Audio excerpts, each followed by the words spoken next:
Welcome to episode 2 of Job Hunters Chat. I'm here with Omar Gobby, who is one of my close connections on LinkedIn. We have been chatting and finally got a chance to chat in person. So I've got some questions for you. You're currently employed, you're long-term with this company. Why would you be looking for a job at this point? Once I got my MBA, I had aspirations which I can't achieve where I am now. The roles that I'm looking for don't exist.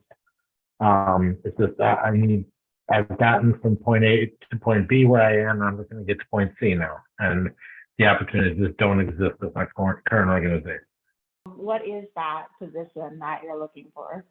Well, and this is also part of my struggle right now. I thought I knew. So my background has been mostly in healthcare, but not obviously in a provider role. It's been in customer service roles, mostly working in language assistance, medical interpreter, and administration with the medical interpreter role.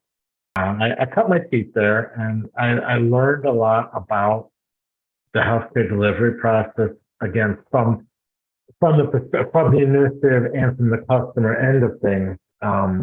And I really liked it. And I thought because A, I liked it, and B, I've been in it, that's where I should look. But recently I kind of had an epiphany, and it was mostly I've only been looking in healthcare because that's my comfort zone. In a lot of things in life, I've never been afraid to leave my comfort zone, but apparently professionally I have been. But as I'm looking through the job boards, through company websites, and I'm looking at other roles, they're looking for the same damn skills that I have, but not in healthcare, in other industries. So that's why, I guess it's a fairly new, fairly contemporary, the CSM role, the Customer Success Manager, which didn't exist when I first entered the workforce. And that's where I've been focusing now, my search on customer success, customer service management, or program management. And it's that whole transferable skills thing. And I don't have SaaS. That's the big thing in CSM. That's that. SaaS, for those who don't know, software as a service. I'm in healthcare. As I tell people, I'm in SaaS, service as a service. I am part of a team delivering a service. It's not software, but so what? And this is where I'm having a lot of hard time though. I know I have the skills. I know I have exactly what they're looking for. I need to get in that door to convince them though. You touched on a point that I want to dig into a bit more is this whole software barrier that there seems to be. I mean, what is somebody supposed to do? Supposed to buy Salesforce for personal use, or I don't really understand what is the bridge that you're supposed to cross to be accessible? Literally, if you look it up, you Google the whole CSM role, because it's clearly not only a 21st century thing, it's pretty much the last few years. This is not a role that by title has existed that long. So to me, it's ludicrous that they're looking for people that have all this experience in a new field. Yeah, and probably the last 5 years of whatever field you are looking into is the most relevant. Some of the misconceptions I think that are out there about me, I'm assuming, because nobody's coming out and saying it, that people in my age group, we're not up to date on tech. We're not up to date on applications, software, hardware, or more to that we're also unadaptable to new techniques, new softwares, new applications. I have become kind of the unofficial tech support guy for our department. We have tech at my workplace, but I don't know about anybody else's IT department. But like I said, this is a public organization, so lots of red tape to get someone to even come up. I'm the troubleshooter in my department. People 20, 30 years younger than me, they're coming to me. I'm the guy, so I'm not that guy that people say I am. Now, I am the guy who's on top of new technology, the applications. Granted, Excel, the Office suite, we're not talking like hugely complex programs and applications, but I'm self-taught. Nobody, I didn't go to class to do this. I'm self-taught in all this, and I'm actually turning around and I'm teaching other people these things. So I think that's definitely one clear misconception people have, is that and the industry, that healthcare isn't X industry. Fill in the blank.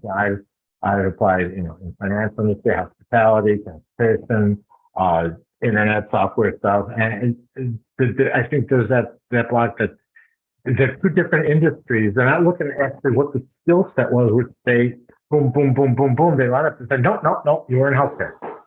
So that's another big problem I'm trying to overcome, because I don't remember if I sent you a copy of my resume or not, but if you look at it, clearly, yeah, I'm a long-term employee with one organization, and this is one organization that's only in the healthcare space. Even though within that organization, I have done a lot of things that have nothing to do with actual healthcare. The other thing about industry is I think ridiculous, because it doesn't take that long to learn an industry, and with companies just flat out like trimming down their training departments, everyone's have to teach themselves anyway. Everyone's been teaching themselves for years and years, and yet suddenly, like, oh no, I don't think you can learn. That's a wonderful question, because I'm listening to so many people and making so many changes in my approach, my techniques. I guess the golden key would be that organization which decides not to be so rigid and actually look at the skill set. That organization says, I get it. This guy wasn't doing software, but so what? Like I said, he's not a coder. He's not a programmer. It's irrelevant that we deal in a tech product or a tech service. That I think is my golden key, where someone has to look and say, he was in a non-tech environment, but damn it, he was good at it. So why can't he bring that same skill set to us? I'm an outside the box kind of guy. As I told other people, I'm the guy who sees the square peg in a round hole, and I'll just re-drill the hole. I love identifying issues before other people even notice them. I like to be on the cutting edge. I'm the leader. I'm not the follower, and I don't wait for someone to ask me to lead. I pick up the gauntlet and I run with it, and that's what I want someone to take away from you. You want someone to be able to take charge, to be able to run things. I'm it. Like I said, I don't wait for I don't wait for my orders. I see a goal. You tell me you want me to get to the goal, I will get you to that goal. I'll work within the parameters that you set out for me. I want to be the guy that actually did initiate change, real change, progress, where, obviously profit is a big part of it, and they're going to want someone who's going to help them generate profit. But I want to be the guy that's going to take that, while myself, as I'm going from point A to point B and point B to point Z, I'm going to take the organization there with me as well. That's the guy I want to be. That's the takeaway I want. I want you to know for sure, 100%, that is my end goal.